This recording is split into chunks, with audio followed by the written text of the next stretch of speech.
শ্রুতি, অঙ্কিত, দুপুর গড়িয়ে যাচ্ছে, অনেক রোদ্দুর। যা এখন বাড়িতে যা, বিশ্রাম কর, আর সন্ধেবেলা আসবি। 2 মিনিট দিদু, ব্যাস আর একটুখানি। এই অঙ্কিত, তাড়াতাড়ি কর না।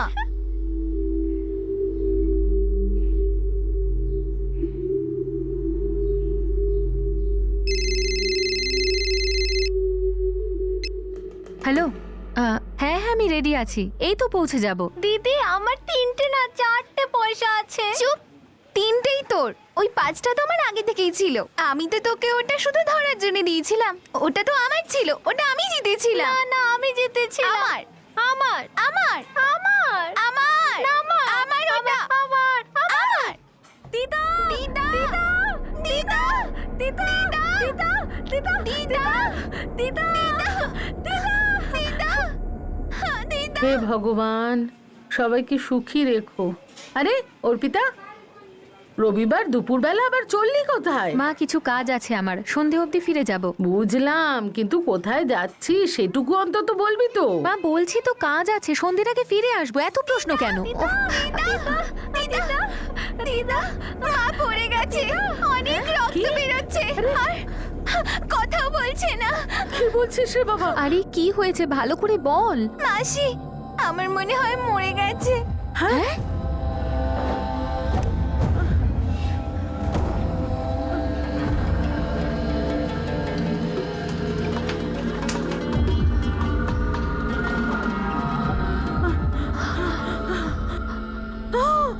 হে ভগবান, অঞ্জলি, অঞ্জলি, অঞ্জলি, অঞ্জলি, অঞ্জলি, অঞ্জলি, হে ভগবান। আরে কি হলো ওর?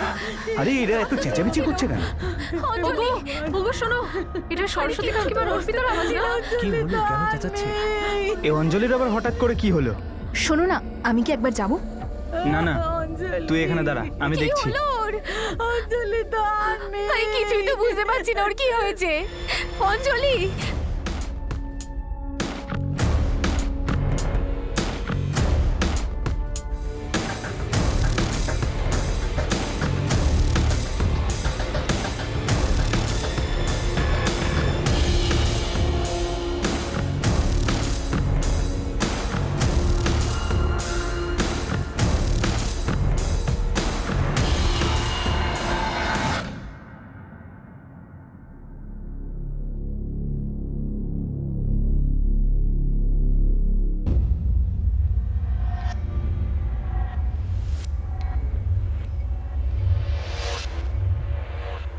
ম্যাডাম, এ আমার ছোট বোন অঞ্জলি। আমরা একসাথে বাড়িতে খাবার খেলাম, তারপরও এখানে চলে এলো কারণ ও জামা কাপড় পরিষ্কার করার ছিল।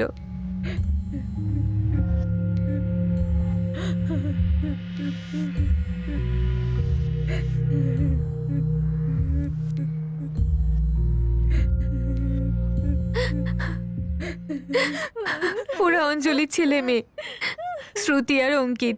ওরা আমাদের ওখানে খেলছিল, তারপর এখানে এলো আর 5 মিনিটের মধ্যে চিৎকার করতে করতে দৌড়িয়েছে, দিদা দিদা মা মরে গেছে। এখানে এসে দেখলাম তো অঞ্জলি আর নেই। না স্যার, কোনো শব্দই শুনতে পাইনি, একদম নয়। তুমি তো শুনেছি এখানেই কোথায় থাকো। হ্যাঁ স্যার, আমি ট্যাক্সি চালাই আর রবিবার আধা দিন, তাই আমি বাড়ি ফিরে এসে বিশ্রাম করছিলাম, কিন্তু আমি অঞ্জলির কোনো চিৎকারের আওয়াজ শুনতে পাইনি। সাহেব, আমিও পাশেই থাকি, কিন্তু অঞ্জলি বৌদির তো কোনো চিৎকারই শুনতে পাইনি, কিচ্ছু না। আর স্যার, আমাদের এখানে না, যদিও বা কেউ উঁচু গলায় বাড়িতে কথা বলে, তাহলে সারা পাড়া জানতে পেরে যায়। বাড়িতে কোনো ফোর্স এন্ট্রি তো মনে হচ্ছে না স্যার। দরজা দিয়ে অনেকটাই ভিতরে এসেছিল খুনি। চেনা পরিচিত কেউ হবে বলে মনে হচ্ছে। স্যার, কোথাও অস্ত্র দেখতে পাচ্ছি না, খুনি হয়তো সঙ্গে নিয়ে গিয়েছে। আর এই পাড়ায় কেউ একটা আওয়াজও শোনেনি, আর না কাউকে পালাতে দেখেছে। সাইডে উঠুন। মা!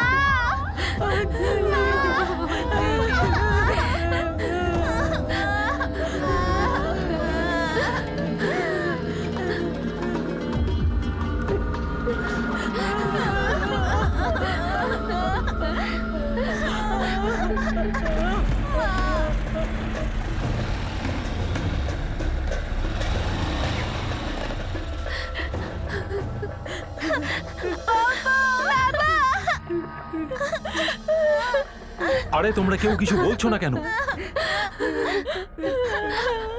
আমার স্ত্রী কোথায় গেছে? তোমার স্ত্রী আর বেঁচে নেই, বডি পোস্টমর্টমের জন্য পাঠানো হয়েছে।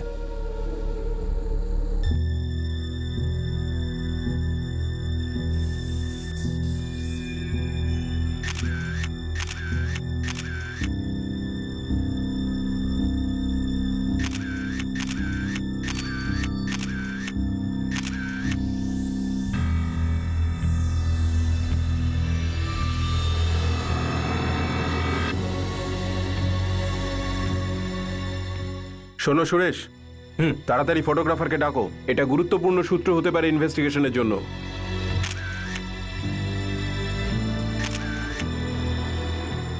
স্যার, আমার শিফট চলছিল ফ্যাক্টরিতে। তখন আমার শালি অর্পিতার ফোন আসে। ও আমাকে বলে যে তুমি তাড়াতাড়ি বাড়ি এসো, অঞ্জলির কিছু হয়েছে। তখন আমাকে ফোনে ও কিছুই বলেনি। অঞ্জলি তো তোমার ফ্যাক্টরিটা কোথায়? এই ভিভান্ডিতেই, হাইওয়ের কাছেই। উমেশ, আমার মনে হচ্ছে খুনি কেউ চেনাশোনার মধ্যে। অর্থাৎ অঞ্জলি জীবিত ছিল? ও কিছু বলেছে আপনাদের? আমরা শুধু অনুমান করছি। বাড়িতে ফোর্সফুলি ঢোকার কোনো রকম কোনো চিহ্ন নেই। যখন তোমার বাচ্চারা আর তারপর তোমার শালী অর্পিতা এবং তোমার শাশুড়ি যখন ওখানে পৌঁছায়, তখন কি দরজা খোলা ছিল? তোমার প্রতিবেশীরাও বলছিল কাউকে ঢুকতেও দেখেনি এবং কাউকে বেরোতেও দেখেনি। কিন্তু স্যার, কেউ কেন আমার স্ত্রীকে মারতে যাবে?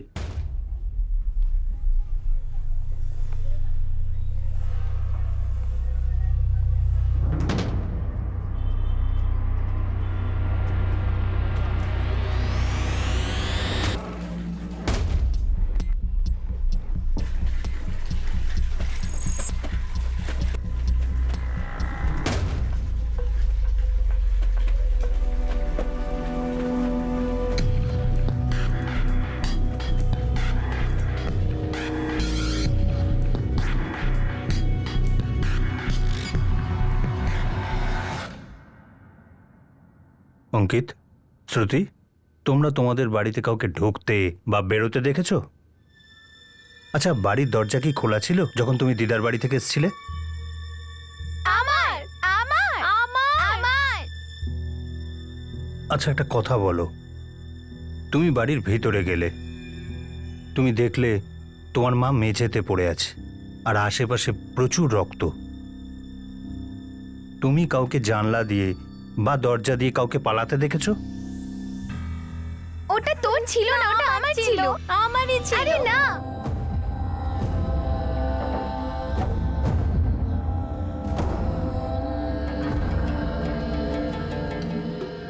মা মা মা মা মা ওঠো না, মা ওঠো না, মা ওঠো না। অঞ্জলি, দুজন বাচ্চা, তুমি আর তোমার মা সবাই একসাথে খেলে।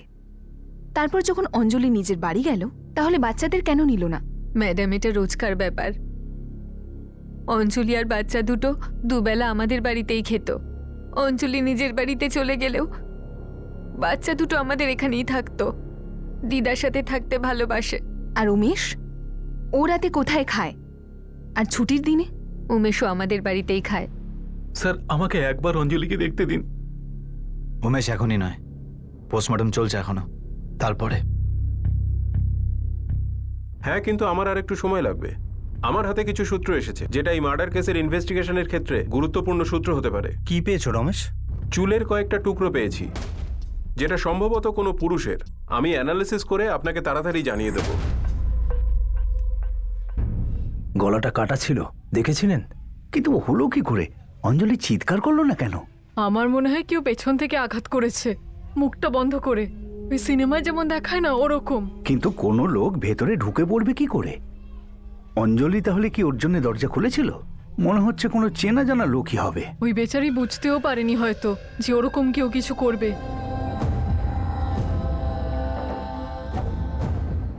আচ্ছা, ওর মা বলছিল যে উমেশ তো ফ্যাক্টরিতে ছিল ফুল টাইম।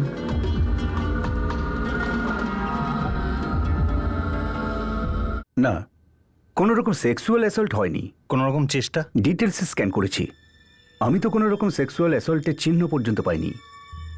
ধারারও কিছু দিয়ে গলাটা কাটা হয়েছে, হতে পারে কোনো ছুরি। বাড়ির ভিতর কোনো চুরি টুরিও হয়নি? তাহলে অপরাধের মোটিভ না সেক্সুয়াল অ্যাসল্ট ছিল না চুরি ছিল? ছিল স্রেফ মার্ডার। যদি ধস্তাধস্তি হতো তাহলে এর নখেতে আততায়ীর চিহ্ন থাকতো, কিন্তু তা পাইনি। স্যার, কলোনির সমস্ত ছেলেদের কাজে লাগিয়ে দিয়েছে। রিসেন্টলি উমেশ মা এবং ওর বোনের জন্য ইনফরমেশন গ্যাদার করতে গেছে। কোনো জানা পরিচিত কেউ এসেছিল খুনের উদ্দেশ্যে, আর প্ল্যানটাকে সফল করে গেল। স্যার, উমেশের কল রেকর্ড চেক করলাম, ক্লিন। ওর ফ্যাক্টরিতেও গেছিলাম। সকাল 8:30 থেকে অঞ্জলির ফোন আসা না পর্যন্ত ও ওখানেই ছিল। হয়তো কোনো পরিচিত কাউকে পাঠানো হয়েছিল, খুব চেনা পরিচিত কেউ, যার জন্য অঞ্জলি দরজা খুলে দিয়েছিল, যার অ্যাটাকের উত্তরে কোনো ফাইট ব্যাক হয়নি, না চিৎকার করেছিল, নো রিয়াকশন টাইম, আর মুহূর্তের মধ্যে খেল খতম। হয়তো কারো জানা ছিল যে অঞ্জলি একা বাড়িতে ফিরেছে, বাচ্চারা ছিল না ওর সাথে। সঠিক সুযোগের অপেক্ষায় ছিল, সুযোগ পেল আর ঝাঁপিয়ে পড়ল, আর চোখের পলকে মার্ডার করে দিল। প্রায় 7 বছর বিয়ে হলো উমেশ আর অঞ্জলির। তুমি অঞ্জলি থেকে বড়? হ্যাঁ, কিন্তু এখনো আমার বিয়ে হয়নি। কেন? আপনার হয়েছে? আমার বোনের তো আর খুন হয়নি। তাহলে এটা খোঁজ করুন কেন হয়েছে আর কে করেছে। আমার বিয়ের কথা ছাড়ুন। ঝগড়া কি হতো উমেশ আর অঞ্জলির মধ্যে? কোনো সমস্যা ছিল? হ্যাঁ, উমেশের একটা ব্যাপার ছিল। কোনো অন্য মহিলা? না, ও চাইতো ওর বউ একজন ভালো গৃহিণী হোক। মানে যে নিজের বাড়ির দায়িত্ব নিতে পারবে, ঘর সামলাবে, নিজেই রান্না করবে। এসব নিয়ে ওদের মধ্যে প্রায়ই ঝগড়া লেগে থাকতো। আমার সানডেতে ছুটি ছিল, আর আমার বান্ধবী নম্রতা, ওরও ছুটি ছিল। ও বাড়ি ফিরে এসেছিল, আমরা টিভি দেখছিলাম। প্রোগ্রাম তো মনে নেই তোমার তাহলে? আর তুমি? স্যার, আমি স্নান করছিলাম। আচ্ছা, তোমরা আমাকে একটা কথা বলো।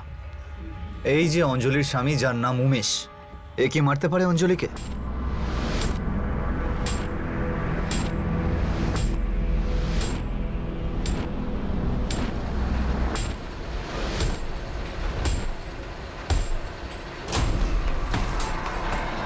ছোটখাটো ঝগড়া তো লেগেই থাকতো স্যার, এরকম তো সবারই হয়। উমেশ অঞ্জলি বাড়িতে নাকি রান্না বান্না করতো না, ব্যাপারটা তোমার ভালো লাগতো না? হ্যাঁ স্যার, এটা ভালো লাগতো না।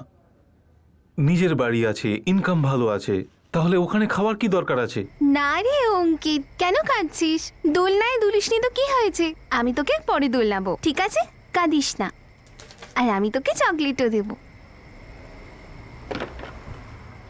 আরে তুমি বাড়িতেই ছিল, তাহলে খেতে এলে না কেন? আমার বাড়ির খাবারই ভাল লাগে, নিজের বাড়ির খাবার। আরে বোঝা বোঝা কি বলছো তুমি? আর মুদিখানা ঠানা তো আমিই কিনে দিই, তাই না? তো নিজে রান্না করো না কেন নিজের বাড়িতেই? এরকম কেন বলছো তুমি? একেতে তো তোমার কাছে একটুও সময় নেই, আর অঙ্কিত হওয়ার পর থেকে আমার কাজটাও চলে গেল। অর্থাৎ তুমি রান্না করতে পারবে না? আরে বানাই তো আমি, কিন্তু মায়ের বাড়িতে একটু মায়ের হেল্প করি। আর রান্নাটা ওখানে হোক বা এখানে, তাতে কি এসে যায়? কিন্তু মায়ের বাড়িতে একটা গলি পড়েই, তাই না? হতে পারে, কিন্তু আমি ঘর জামাই নই। আর ব্যাপারটা শুধু খাওয়া দাওয়ার নয়। আচ্ছা, তাহলে তোমার মনে হচ্ছে মা আমাদের জীবনে নাক গলায়। একটু বেশি করছে। আজকে বলছে খেতে, কালকে বলবে শুতে। যা কিছু, এমনটা কিন্তু নয়। হ্যাঁ, এরকমই কিছু অঞ্জলি। বাচ্চাটা তো ওখানেই মানুষ হয়, তাহলে আমাদের রইলটা কি? ব্যাস এইসব কথাবার্তা নিয়েই অনেক সময় ঝগড়া লেগে যেত। কিন্তু স্যার, আপনি এই ঝগড়ার ব্যাপারে কেন জিজ্ঞাসা করছেন? আপনি আমাকে সন্দেহ করছেন না তো? একদম করছে। কি বাজে কথা বলছেন স্যার? উমেশ অঞ্জলি চেঁচায়নি কেন? ও তো বাড়িতে একাই ছিল। আর আমি ফ্যাক্টরিতে ছিলাম। তো কাকে পাঠিয়েছিলে তুমি? নাম বলো। আরে কি যা তা কথা বলছেন আপনি স্যার? আমার আর অঞ্জলি শুধুমাত্র একটা ছোট্ট ঝগড়া ছিল। আরে এর জন্য তো কোনো পাগলও তার নিজের স্ত্রীকে হত্যা করবে না। আর স্যার, আমি অঞ্জলিকে ভালোবাসতাম, খুবই বেশি ভালোবাসতাম স্যার ওকে। স্যার, আমি উমেশের কল রেকর্ড আবার স্ক্যান করলাম। এমন কোনো কল পেলাম না যেটা কিনা সাসপিশিয়াস, যেটা হত্যাকারীর বা হত্যাকারীকে হায়ার করেছে এমন। খুনি যদি ভাড়াটে হয়ে থাকে তাহলে উমেশ অ্যাফোর্ড করলো কি করে?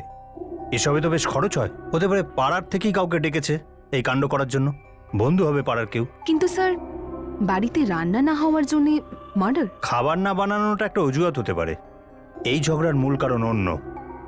ব্যাকরুমে কি চলছিল সেই কারণটা জানা এখনো বাকি আছে।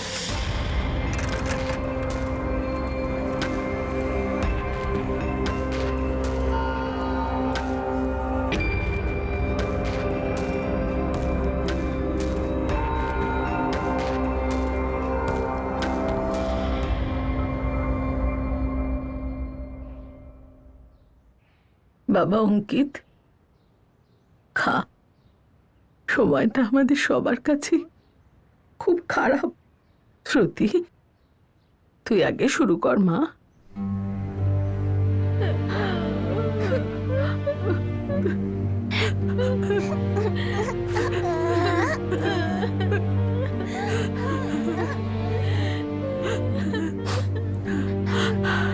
শ্রুতি, বাড়ির থেকে তুই কাউকে বেরোতে দেখেছিলি নাকি?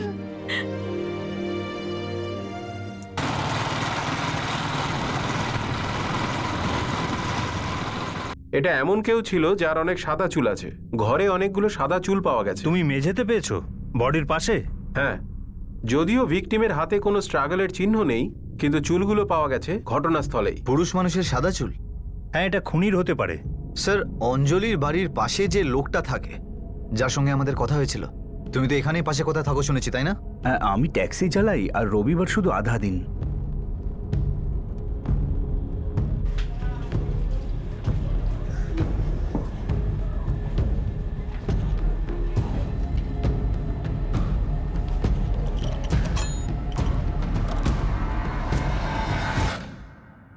ক্রাইম সিন থেকে আমরা যে চুল পেয়েছি সেটা তোমার চুলের সাথে ম্যাচ করে যাচ্ছে ঘনশ্যাম প্রজাপতি। সেই রবিবার তুমি 1:45 বাড়ি ঢুকেছিলে। অঞ্জলিও একই সময় ঢুকেছিল। এটা কি কাকতালীয়? অঞ্জলি তোমার বাড়ির পাশেই থাকে শুনেছি, কিন্তু তাও তোমাদের দুজনের মধ্যে অন্তত একবার ফোনে তো কথা হতোই। স্যার, ও আমার মেয়ের মতো ছিল। মেয়ে যখন ছিল মারলে কেন? না না, আমি ওকে মারিনি স্যার। আমি কাজ থেকে ফিরলাম, বাড়িতে গেলাম, আমি জানি না যে অঞ্জলির এইরকম ঘটনা ঘটে গেছে। ঘনশ্যাম, তোমার সাদা চুল বডির পাশে পাওয়া গেছে। তোমার সাথে অঞ্জলির দিনে একবার অন্তত ফোনে কথা হতোই। এবার চটপট বলতে শুরু করো মার্ডারের কারণটা কি, নাহলে তোমার সাদা চুলের সম্মান কিন্তু রাখা যাবে না। বলো, কেন মারলে?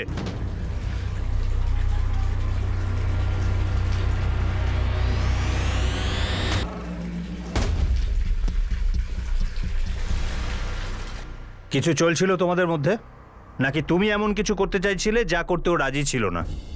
একটা কথা বলো তো, অঞ্জলির স্বামী উমেশ এই কাজের জন্য তোমায় কোনো সুপারি দেয়নি তো আবার? আমি অঞ্জলিকে কেন মারবো? ও খুব ভালো মেয়ে ছিল স্যার। এই মেয়ের মতো ভালো মেয়ে এসব ড্রামা তুই বন্ধ করে দে। তোর চুল পাওয়া গেছে লাশের পাশে, কি করে? মাথা থেকে আপনা আপনি খসে লাশের পাশে গিয়ে পড়লো? আরে আমি জানি না রে, কিছু তো গন্ডগোল আছে। একটা লোক আসে অনেক কথা জিজ্ঞেস করছিল, আমাকেও করেছে অর্পিতার ব্যাপারে। মানে দুই বোনের মধ্যে কিছু। কি বলবো বল? কিন্তু বাইরে থেকে ভেতরে কি যাবে? আমি কি করে বলবো? যে লোকটা আসে ওই লোকটা বলছিল যেই ভেতরে ঢুকে থাকুক তার বাঁচবার কোনো চান্সই নেই। ওর বিরুদ্ধে অনেক কিছু জানতে পেরে গেছে পুলিশ তো। হ্যাঁ, এমন কি পেয়েছে? আরে কি হয়েছে, পুলিশ অঞ্জলির হাতে খুনির চুল পেয়েছে। এবার পুলিশ ওই চুলটা ভালো করে দেখবে আর তারপর ওই খুনিটাকে ভালো করে দেখে নেবে। কিন্তু ম্যাডাম, এই অর্পিতা আপনাকে উমেশ আর অঞ্জলির ঝগড়ার ব্যাপারটা বলেছিল, কিন্তু নিজের ব্যাপারে কিছু বলেছিল? কেন? স্টোরিতে কোনো টুইস্ট আছে? কোনো একটা থাকলে তো বলবো। স্টার্ট টু এন্ড সবটা বলো। স্যার, আমি শ্রুতি আর অঙ্কিতের দাদুর মতো। যে ফোন কলের কথা আপনি রোজ বলছেন, কথা হতো প্রতিদিন? আগে হ্যাঁ, রোজ কথা হতো, কারণ স্কুল তো রোজই হতো না। অঞ্জলি আমাকে ফোন করতো, আমিও কখনো কখনো ওকে ফোন করতাম, কিন্তু এই ফোন বাচ্চাদের স্কুল থেকে নিয়ে আসার জন্য হতো। যখনই আমি ফাঁকা থাকতাম আমি বাচ্চাদের স্কুল থেকে নিয়ে আসতাম। আমার খুব ভালো লাগতো ওদের নিয়ে আসতে। এই তো চলে এসো, বসো।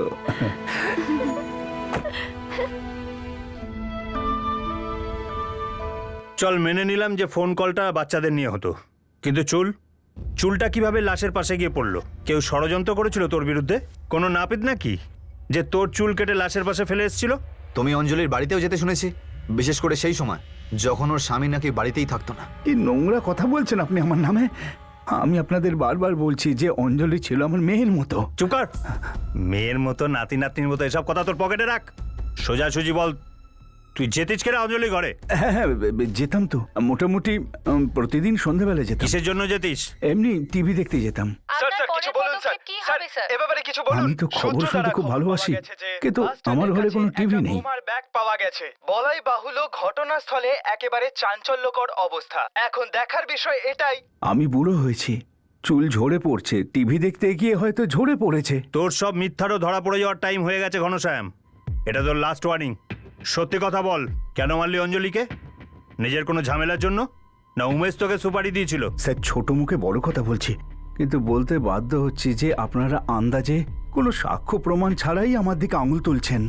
আমি আপনাদের তো আগেই বলেছি অঞ্জলি আমার মেয়ের মতো ছিল, আমাকে খুব সম্মান করত, শরীরের কথা জিজ্ঞাসা করত।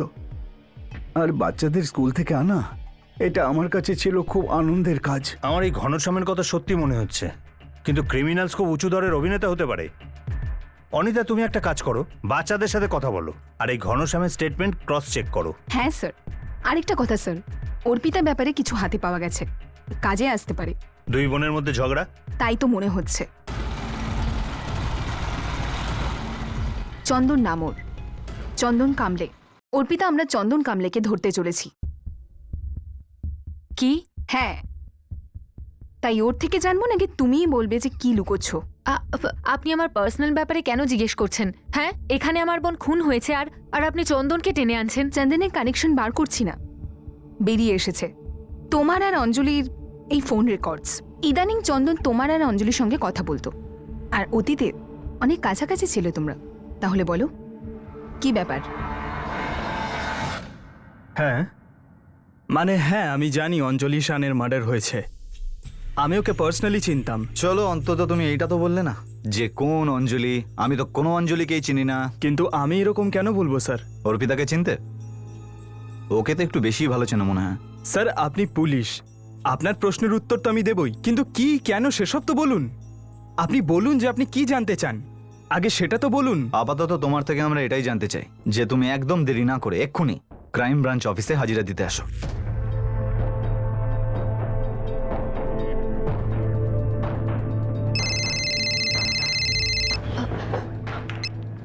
হ্যাঁ বলো। তুমি বেরোওনি এখনো? ওহো, বেরোচ্ছি, পৌঁছে যাব। তাড়াতাড়ি করো, এমনিতেই লেট হয়ে গেছে। হ্যাঁ, আমি 5 মিনিটের মধ্যেই যাচ্ছি, ঠিক আছে? 1:55 12ই ফেব্রুয়ারি 2017-তে হয়েছে এটা। আর ঠিক সেই সময় একটা গুলি বাদে কেউ অঞ্জলির গলা কেটে দেয়। ওই দিন আমার চন্দনের সাথে দেখা করার কথা, ফোনে ওর সাথে কথাও হয়েছিল। এরপর শ্রুতি আর অঙ্কিত চিৎকার করে আমাদের বাড়িতে সব আসে। সেট করা ছিল যাতে তুমি বাড়ি থেকে বেরিয়ে যাও। আর এই অ্যাটাকটা ওই সময় একটা অঞ্জলির মিনিট উপর। ম্যাডাম, এগুলো সব আপনার মন গড়ানো গল্প। তোমার গল্পটা এতটাই ফিল্মি যে যে কেউ এটাকে মন গড়া বলবে। চলো তাহলে 7 বছরের ফ্ল্যাশব্যাকে ফিরে যাই। দুজন বোন একই গার্মেন্ট ফ্যাক্টরিতে কাজ করত।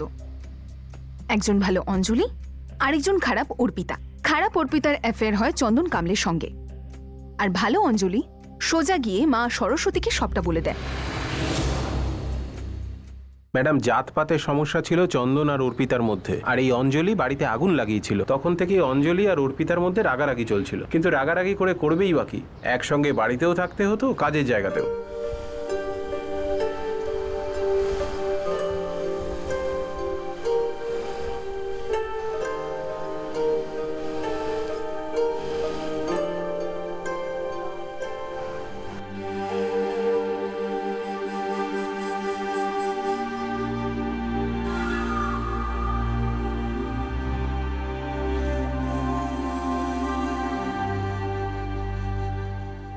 অর্পিতার মা আমাদের বিরুদ্ধে ছিল। আপনি তো জানেন এই জাতপাত নিয়ে কি সব ঝামেলা হয়। এই জাতপাতের ঝামেলা ছাড়াও 7 বছর পরেও তোর আর অর্পিতার মধ্যে অ্যাফেয়ার চলছে। এতক্ষণে তো অঞ্জলির বিয়েও হয়ে গেছিল, তা সত্ত্বেও তোর সঙ্গে ফোনে কন্ট্যাক্ট রেখেছিল। স্যার, অঞ্জলিও সেই ফ্যাক্টরিতেই কাজ করতো যেখানকার আমি সুপারভাইজার, কাপড়ের ফ্যাক্টরি। কিন্তু সেটা তো 7 বছর আগে ছিল না? সেই ফ্যাক্টরিতে বহু মেয়ে এসেছে গেছে, এরকমও হয়েছে নিশ্চয়ই।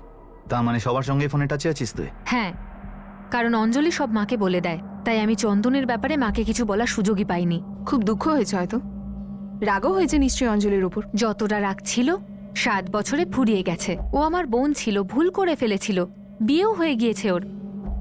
আর এখন আমি অপেক্ষা করছি কবে চন্দন আর আমার বিয়েটা হয়। খুব তাড়াতাড়ি করব বলে ভাবছি। তাহলে কি বিয়েটা তোমার মার জাতপাত নিয়ে সমস্যার জন্যই ঠেকে আছে?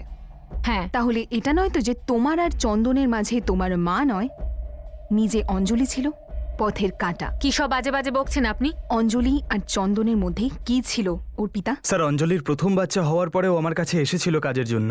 ও সবসময় আমার সঙ্গে টাচে থাকতো কাজের জন্য, শুধু কাজের জন্য। তো এখনো কি ও অন্য কোনো ইউনিটে কাজ করছে? না স্যার, ওর দ্বিতীয় বাচ্চা হওয়ার পরে ও কাজ ছেড়ে দেয়।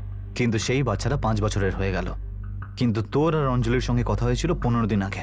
এবার যখন ও কাজই করছিল না, তখন ফোন করে কি গল্প করছিল ওর স্যার সাথে? এখানে যতগুলো ইউনিট আছে সবকটাতেই আমি সুপারভাইজার হিসেবে কাজ করেছি, তাই অনেক ওয়ার্কারই আমার সঙ্গে ফোনে কথা বলে। তোর ফোন রেকর্ডের প্রতিটা লোকের সঙ্গেই আমরা কথা বলেছি এবং তা থেকে জানতে পারি যে তোর আর অর্পিতার মধ্যে জোরদার ঝগড়া হয়েছিল। হ্যাঁ স্যার, হয়েছিল। কি নিয়ে হয়েছিল? অঞ্জলি। নিজের বোনের সঙ্গে এই ধরনের প্রতিযোগিতা, নাকি রাগটা কখনো কমেইনি? আমি জানি যে এরকম রাগ কখনো কমে না অর্পিতা। কি ব্যাপার, এমন কোন হিসেব তুমি মেটাতে চেয়েছিলে অঞ্জলির সঙ্গে? কোনো হিসেব নিকেশের ব্যাপার নয় এটা। হ্যাঁ, যতটা রাগ হওয়ার ছিল হয়েছে। প্রতিশোধ নেওয়ার কথা কখনো ভাবিনি। হ্যাঁ, একটা ভয় আমি পেতাম সব সময়।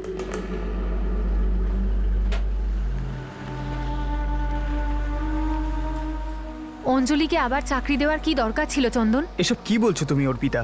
ও বোন হয় তোমার, সংসারের খরচার জন্য 2 টাকা কামাতে চায়, আর সবে তোর বাচ্চা হয়েছে। তাই ভগবান হয়ে তুমি দরদ দেখাতে গেলে ওর উপর। এত দরদ আসছে কেন তোমার ওর উপর? বাজে কথা বলো না, বুঝলে? চন্দন, সত্যি করে বলো আমার পিছনে তোমরা কি করছো দুজন? পাগলের মতন কথা বলো না, বুঝলে? তুমি আমার উপর সন্দেহ করছো, তার উপর আবার তোমার বোনের উপরও সন্দেহ করছো। তোমার মন এত বড় হচ্ছে কি করে অঞ্জলির জন্য? কেন এত দরদ ওর ওপর? মায়ের তো আগে থেকেই দরদ ছিল ওর ওপর। শান্ত হয়ে যাও। দেখো, আমি তোমার মাথার দিব্যি করে বলছি, আমার আর অঞ্জলির মধ্যে কিচ্ছু নেই। আরে আমি শুধু তোমায় ভালোবাসি। এখন এটা আমাকে বুঝিও না যে চন্দন তোমার মাথায় হাত দিল, প্রতিজ্ঞা কাটলো, আর তুমি সাধুর মতো ওকে বিশ্বাস করে নিলে। না সাধু, না অত্যন্ত হিংসে করি। আমি আপনার মতনই একটা সাধারণ মেয়ে। হ্যাঁ, অঞ্জলির ওপর আমার খুব রাগ হয়েছিল, কারণ মাকে আমাদের ব্যাপারটাও বলে দিয়েছিল, আর চন্দন ওকে খুব সাহায্য করছিল। ব্যাস ব্যাস এইটাই আমার রাগ ছিল। কিন্তু সময়ের সাথে সাথে ঠিক হয়ে যাই, বিশেষ করে অঙ্কিত আসার পরে। ম্যাডাম, আমাদের মধ্যে কোনো ঝগড়া ছিল না, আর আমি আমার বোনকে মারিনি। 2 বোনের মধ্যে হিংসা হতে পারে, রাগ হতে পারে, কিন্তু সেই রাগ কখনো বোনের খুন করতে পারে না। সানডে অর্পিতা এবং মানডে অঞ্জলির সঙ্গে দেখা করতে যাচ্ছে হয়তো। এটা নিয়ে আমাদের কোনো মাথা ব্যথা নেই। তুই শুধু আমাকে অঞ্জলির মার্ডারের ব্যাপারে বল। অর্পিতাই করিয়েছে না? অর্পিতা ওর বোনকে কখনোই মারতে পারে না, আর না কাউকে সুপারি দিতে পারে। আমি অর্পিতাকে খুব ভালো করে চিনি। হতে পারে ওর বোনের সঙ্গে খুব একটা ফ্রেন্ডলি নয়, খুব একটা কথাও বলে না, কিন্তু ওর শত্রুও নয় যে ওকে খুন করার কথা ভাববে।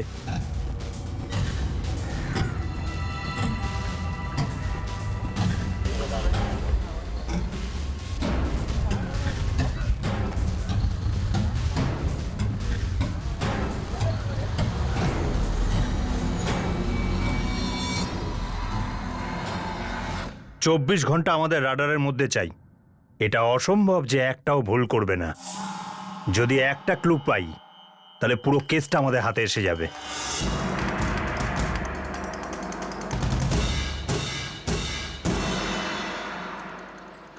স্যার, উমেশকে আমরা কোনোভাবেই রুল আউট করতে পারছি না। হতে পারে যে ও চন্দন আর নিজের স্ত্রী অঞ্জলির মধ্যে কিছু ভাবছিল, আর কাউকে পাঠিয়ে দিয়েছে অঞ্জলিকে খুন করতে। ঘনশ্যাম প্রজাপতিও স্ট্রং সাসপেক্ট আমাদের, যদি ও একটা ইমোশনাল কাহিনী শুনিয়েছে। স্যার, আমার বাচ্চাদের সঙ্গে কথা হলো, ওরা বলল যে ঘনশ্যাম ওদেরকে স্কুল থেকে নিতে আসতো। এটা তো সত্যি। জরুরি নয় যে একটা ভাগ সত্যি হলে অন্য ভাগও সত্যি হবে। ঘনশ্যাম অঞ্জলির বাড়িতে শুধুমাত্র টিভি দেখতে যেত, হয়তো কোনোদিন সীমা অতিক্রম করেছিল। সত্যি এটাই যে অঞ্জলি চিৎকার করেনি যখন তার উপর হামলা হয়েছিল। একটা কথা তো সত্যি, হামলাকারী চেনা পরিচিত ছিল। ক্লিন চিট কাউকে দেওয়া যাচ্ছে না। সমস্ত সাসপেক্ট আমাদের রাডারে। ঘনশ্যাম প্রজাপতি, অঞ্জলির স্বামী উমেশ সাহানি, তার দিদি অর্পিতা, অর্পিতার বয়ফ্রেন্ড চন্দন। সন্দেহের তীর সবার দিকে তাক করা ছিল, কিন্তু ঠিকঠাক নিশানায় কোনো তীরই সেভাবে লাগছিল না। কিন্তু তার সত্ত্বেও কেসটা ক্র্যাক হয়েছে। একটা প্রবাদ আমাদের সাহায্য করেছে, চুল দিয়ে যায় চেনা। আর তার সাথেই এমন একটা স্টেজে গিয়ে কেসটা ক্লোজ হলো যে সেই সময় সেটা আমাদের চিন্তার বাইরে ছিল।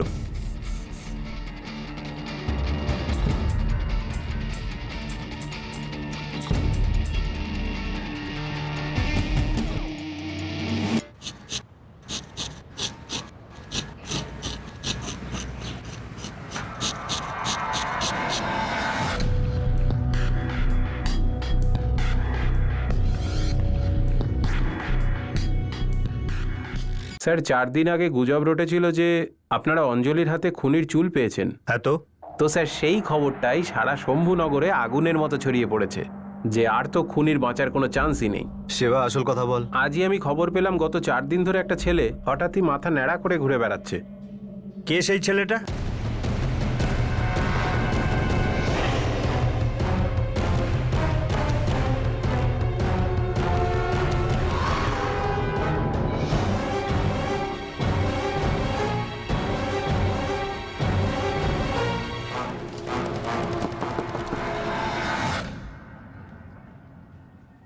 হ্যাঁ, তোর ভাই পঙ্কজ কোথায়? ভিতরে আছে স্যার। ডাক ওকে। পঙ্কজ। হ্যাঁ কিরে পঙ্কজ, তুই তো টাকলু হয়ে গেছিস। হ্যাঁ স্যার, ড্যান্ড্রফের প্রবলেম ছিল তাই। একদম হঠাৎ করেই হলো এই ড্যান্ড্রফের প্রবলেম? না স্যার, অনেক দিন ধরেই কোনো ট্রিটমেন্টেই কাজ হচ্ছিল না, তাই ভাবলাম একবার ন্যাড়া হয়ে যাই। বলতে পারবো না স্যার ওর কি হয়েছিল, একটু ভয় ভয় ছিল। প্রথমে বলে ছোট করে দে। মিলিটারি কাটের থেকে ছোট করে দে, একদম ছোট।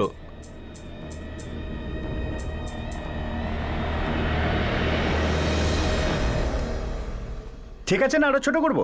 না না, ভালো লাগলো না ভাই, এক কাজ কর, পুরো কেটে ফেল, একদম ন্যাড়া।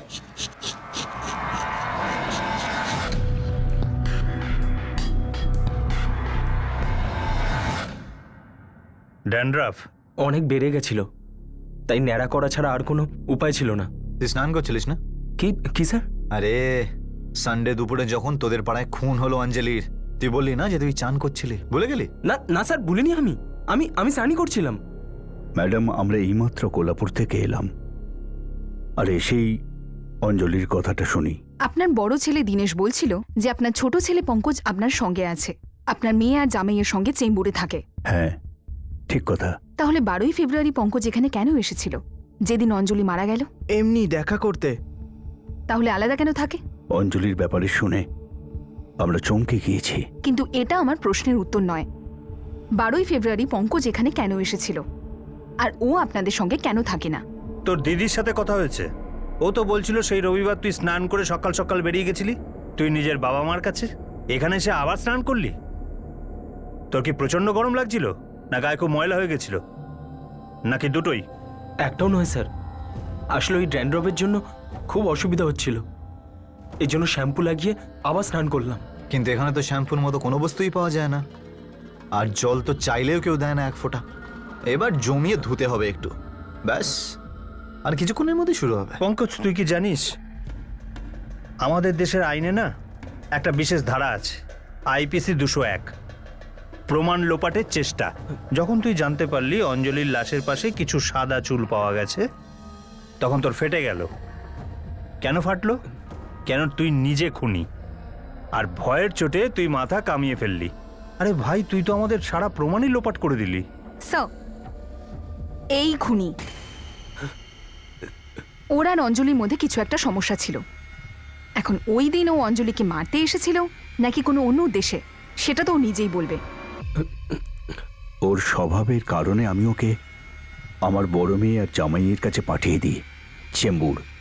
ও এখানে আমাদের বদনাম করে দিচ্ছিল, আর আমরা চাইছিলাম না যে আরো বদনাম হোক। এমন কি করেছিল পঙ্কজ?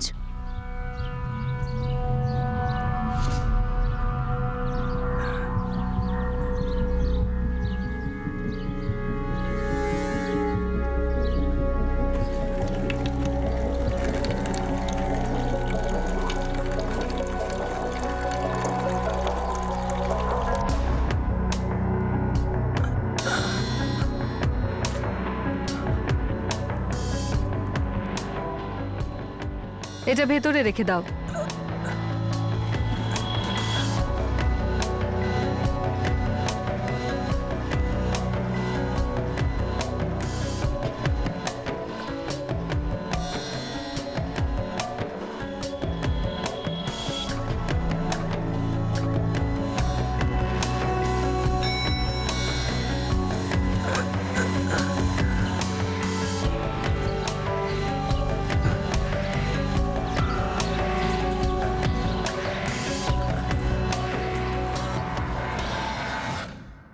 ওর প্রতি আমার ফিলিংস ছিল।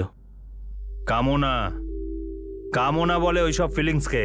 আর তোর আচরণ ছিল বিকৃত, কারণ তুই প্রত্যেকটা মেয়েকেই একটা কুনজর দিয়ে দেখতিস। অঞ্জলি তাদের মধ্যে একজন। সত্যি বলছি তো? পঙ্কজ একটা ডেলিভারি বয়ের কাজ শুরু করেছিল। আমরা শুনে শান্তি পেয়েছিলাম, ভেবেছিলাম এবার 2 টাকা রোজগার করবে, কিন্তু না। আর কি করে জানবো যে ও আমাদের চোখের আড়ালে কি করছে? একদিন অঞ্জলি আমাদের বাড়ি এলো ওর বিরুদ্ধে অভিযোগ নিয়ে।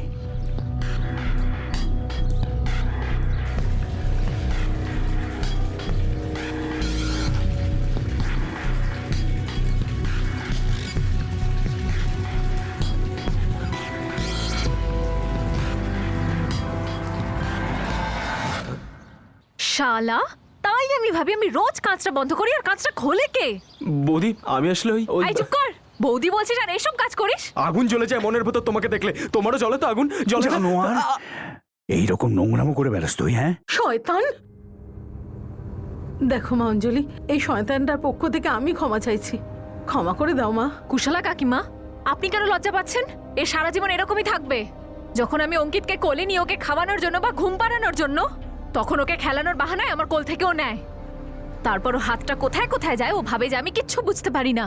আর ওর সাহসটা একবার দেখুন, আমাকে জিজ্ঞেস করছে যে তোমারও ভালোই লাগে তাই না? জানোয়ার, বাঁদর, গরু কোথাকার! দেখো মা, ওর হয়ে আমি তোমার কাছে ক্ষমা চাইছি। এরপর এইরকম নোংরামো আরও করবে না, না তোমার সঙ্গে বা অন্য কোনো মেয়ের সাথে।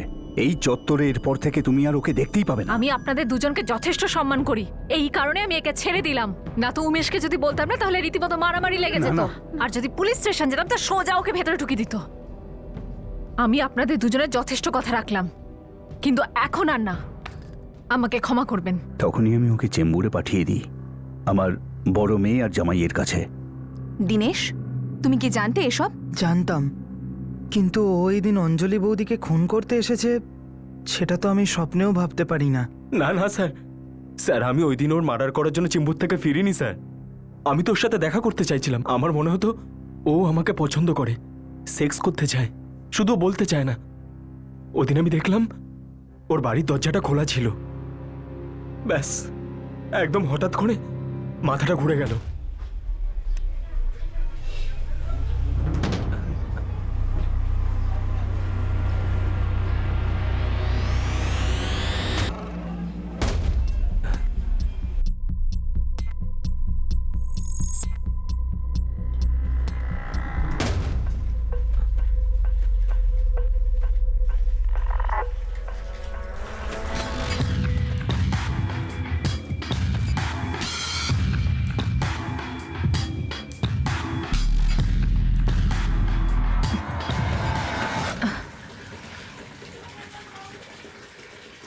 ভেতরে কি করে ঢুকলি রে তুই? চল বাইরে যাও। তোরা তোমার সাহস কি করে হলো আমার ঘরে ঢোকার? চুপচাপ বাইরে বেরো। আমি ভালো করে জানি তুমি আমার উপর যে রাগ করো না সেটা ওপর থেকে, কিন্তু ভেতর থেকে তুমি ঠিক ততটাই ভালোবাসো। মা বাবা আছে বাড়িতে নাকি সোজা পুলিশ স্টেশন যাব? তুই দাঁড়া, আজকে তো পুলিশ স্টেশনেই যাব। ওরাই তোকে পুরো ঠান্ডা করে দেবে। দাঁড়া তুই, এবার ওখানে নিয়ে গিয়ে এমন মজা দেখাবে না পুলিশ যে সারা জীবন আর কখনো এরকম কিছু ভাবতে পারবি না। দাঁড়া, এক্ষুনি যাচ্ছি। দাঁড়াও বৌদি, পুলিশের কাছে যেও না। আমি যাচ্ছি যাচ্ছি আমি। হ্যাঁ তাহলে বেরো।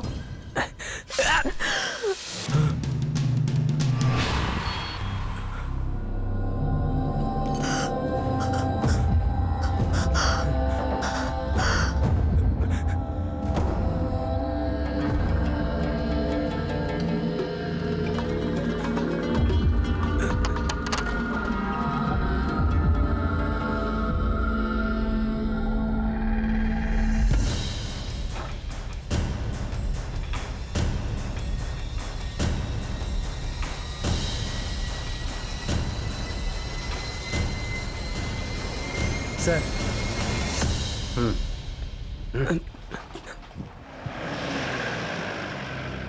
তো এই কথাটা অঞ্জলি আপনাদের কখনো বলেনি? অঞ্জলির ঘটনাটা আমাদের জানানো উচিত ছিল, পুলিশে গিয়ে অভিযোগ করা উচিত ছিল। অঙ্কজের মা বাবা তো চুপ করে বসেছিল, সেই জন্যই ও এত সাহস পেয়েছিল এখানে এসে এমন কাণ্ড ঘটাতে।